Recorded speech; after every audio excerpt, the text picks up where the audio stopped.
ये बड़े बड़े मदरसों के टुकड़े हुए हैं, जमातों के दो दो टुकड़े हुए हैं, क्यों? इनका मसला दीन नहीं है, इस्लाम इनका मसला नहीं है। कई लोग समझते जी ये तो दीन की वजह है, दीन इनका मसला होता तो ये खालिद बिन वलीद की तरह चंद कदम पीछे हट के कहते कि मैं तो अबू उबैदा बिन जर्राह की इमामत के अंदर भी तैयार हूं। इतनी बड़ी वो एक आदमी चला रहा है, कई कई लाख मुलाजिम हैं, लेकिन वो बड़े इंस्टीट्यूट, बड़ी बड़ी जमातें, बड़े बड़े लोग, छोटे छोटे घर, कारोबार, इसलिए वो तबाह हो गए या हो रहे हैं क्योंकि उनमें दो या तीन लोग जो हैं किसी एक को अपना बड़ा मानने के लिए तैयार ही नहीं है। बिस्मिल्लाहिर्रहमानिर्रहीम। अल्लाह के प्यारे नबी जनाब मोहम्मद सल्लल्लाहु अलैहि वसल्लम की ज़ात गिरामी ने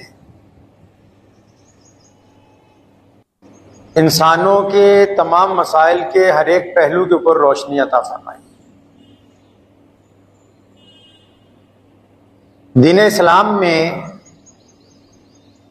इनफरादी चीज़ों को, मतलब अकेले करने के कामों को ज़्यादा तरजीह नहीं दी गई, बल्कि इंसानों में बराबरी के साथ इज्तिमाइयत पैदा करने को तरजीह दी। दीन का ये बड़ा अहम पहलू है और दुनिया ने भी इससे बहुत कुछ सीखा है, मुसलमानों ने भी और बाकी दुनिया के लोगों ने भी प्यारे नबी अलैहिस्सलातु वस्सलाम की इन तालीमात से बहुत कुछ हासिल किया। मिसाल के तौर पर आप नमाज पढ़ते हैं, जब आप अकेले नमाज पढ़ते हैं तो नमाज पढ़ने का सवाब मिलता है, लेकिन जब आप जमात के साथ नमाज पढ़ते हैं तो नमाज पढ़ने का भी सवाब मिलता है, जमात के साथ नमाज पढ़ने का भी सवाब। आप खाना खाते हैं, अपना पेट भर लेते हैं, लेकिन आप जब दस्तरखान पर इज्तिमाइयत के साथ खाना खाते हैं तो दूसरों को खिलाने का भी सवाब साथ है। आप इनफरादी तौर पर कोई दीन का काम करते हैं, अपनी जात के लिए करते हैं, जब इज्तिमाई तौर पर करते हैं तो उसका फायदा दूसरों तक पहुंचता है। यानी हमारे नबी हज़रत मोहम्मद रसूलुल्लाह सल्लल्लाहु अलैहि वसल्लम ने हमें यह तालीम दी है कि हमने मैं परस्ती छोड़ दी है, अपनी अना को छोड़ दिया है। नमाज में भी यही तालीम है। जब हम सजदा करते हैं, अल्लाह के हुजूर जब झुकते हैं ना, रुकू के बाद जब सर जमीन पर रखते हैं तो सबसे आला तरीन कलमा पढ़ते हैं, सुभान रब्बियल। मतलब इस बात का ऐलान करते हैं कि या अल्लाह, कायनात में मैं तो कुछ भी नहीं हूं, बंदा कुछ नहीं, मेरी ताकत कुछ नहीं, इस्तिताअत कुछ नहीं, हुस्न कुछ नहीं, पावर कुछ नहीं, जवानी कुछ नहीं, दौलत कुछ नहीं, सर भी जमीन न्यास तेरे आगे झुका दिए। और इस बात का ऐलान करता है सजदे में एक ईमान वाला कि पूरी कायनात में अगर सबसे आला तरीन कोई जात है तो अल्लाह करीम। आजिज़ी सिखाई नमाज में भी, इबादत में भी रसूलुल्लाह सल्लल्लाहु अलैहि वसल्लम ने हमको आजिज़ी सिखाई। और सिर्फ ये इसलिए थोड़ी कि नमाज में ही आजिज़ी करनी थी। हम लोग दीन पढ़ते हैं, आपने सुना होगा सहाबा में 10 सहाबी ऐसे हैं जिनको अशराए मुबश्शरा कहते हैं। मतलब उनको अल्लाह ने दुनिया में ही कह दिया, रसूलुल्लाह सल्लल्लाहु अलैहि वसल्लम ने दुनिया में बता दिया कि तुम जन्नत में जाओगे 100%।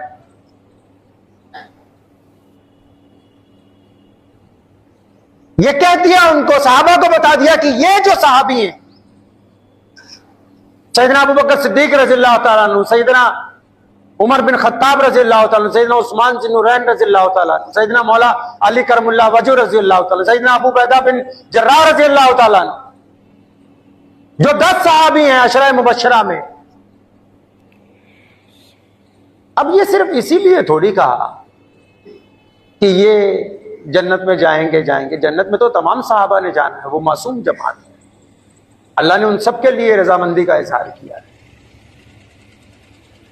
इन 10 उलुल आजम साहबा की अजमत रसूलुल्लाह सल्लल्लाहु अलैहि वसल्लम ने इसलिए बयान की ताकि अपनी कौम को, अपने लोगों को ये बात भी साथ में समझ में आ जाए कि जब नबी अलैहिस्सलाम तुम्हारे दरमियान नहीं होंगे तो जिन 10 आदमियों का तुमने कहना मानना है, जिनके आगे चुप हो जाना है, जिनके फैसले को तस्लीम कर लेना है, वो ये लोग हैं।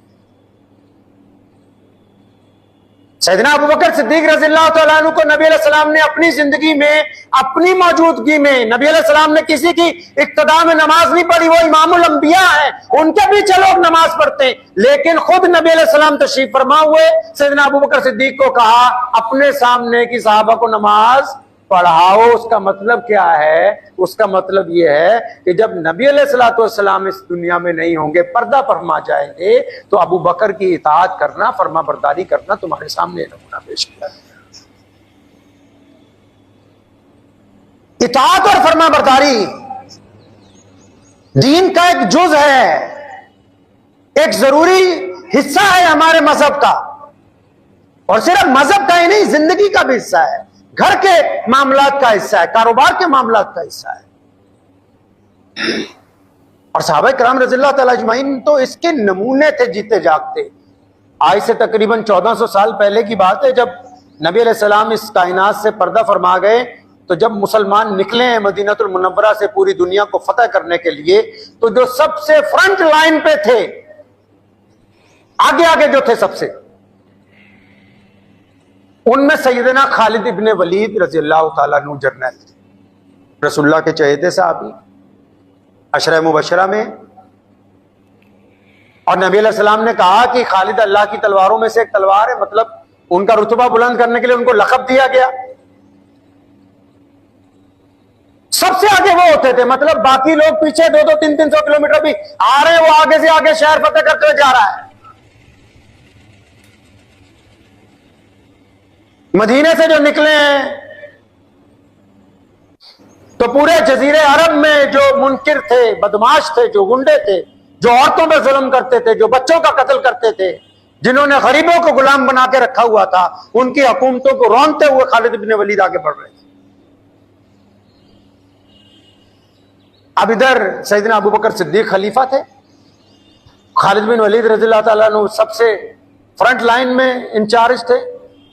अब इधर अबू बकर सिद्दीक रज़ियल्लाहु ताला अन्हु की खिलाफत खत्म हुई, उनका इंतकाल हुआ, उमर बिन खत्ताब रज़ियल्लाहु ताला अन्हु खलीफा बन गए। अब ये अल्लाह के नबी अलैहिस्सलाम के चहेते साहबी भी हैं और इनका अदल भी बड़ा मशहूर है।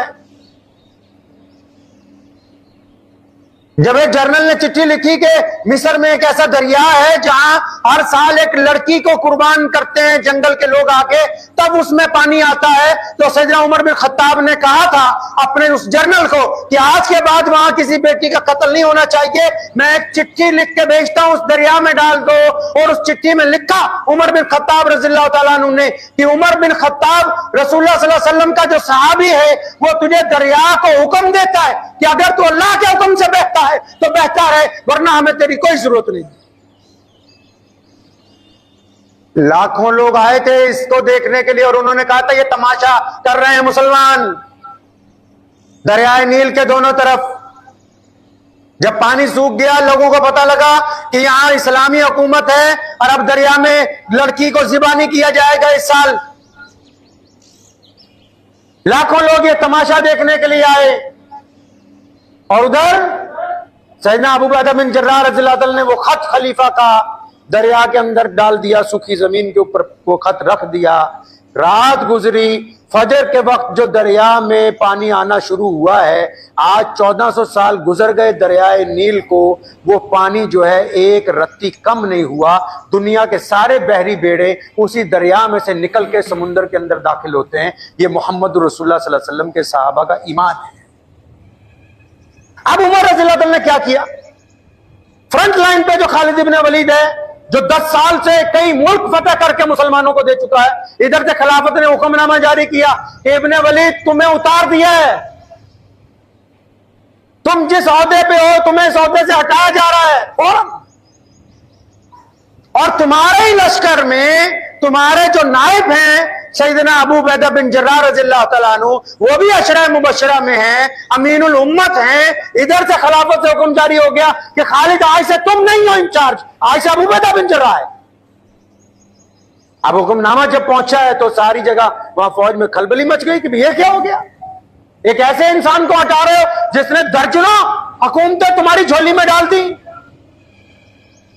अबू उबैदा बिन जर्राह रज़ियल्लाहु तआला अन्हु खुद भी बड़े हैरान हुए भी, ये अब खलीफा का हुक्म है, मानना तो पड़ेगा ही। चार्ज दे दिया। अब जिस पहली रात को चार्ज दिया उसी दिन मुसलमानों की माहियत पर एक जगह जबरदस्त हमला जो है दुश्मन ने कर दिया। मुखबरों ने आके अबू उबैदा बिन जर्राह रज़ियल्लाहु तआला अन्हु को कहा कि मुसलमानों के सरदार, अगर वहां फौरी तौर पर मदद ना पहुंची तो इस अंदाज से वो लोग घेरे गए हैं कि वो सारे के सारे मारे जाएंगे, हमारे हाथ सिवाय उनके जनाजों के और कुछ नहीं लगने वाला। अब ये परेशान क्यों? क्योंकि ऐसी जंगों का एक्सपर्ट तो वही है खालिद बिन वलीद रज़ियल्लाहु अन्हु, जिसको रात सस्पेंड किया है, जिसको ये भी नहीं बताया भी तुझे उतारा क्यों है ओहदे से। अब उसको किस मुंह से जाके कहें कि मियां मुसीबत पड़ गई। अभी ये सोच ही रहे हैं, बड़ी सोच विचार के बाद फैसला किया कि नहीं, खालिद से बात करनी चाहिए, क्योंकि उनको जो तजर्बा है इस मैदान का, इस खित्ते का, तो उसका फायदा हमें लेना ही पड़ेगा। अभी जब उनके खेमे में पहुंचे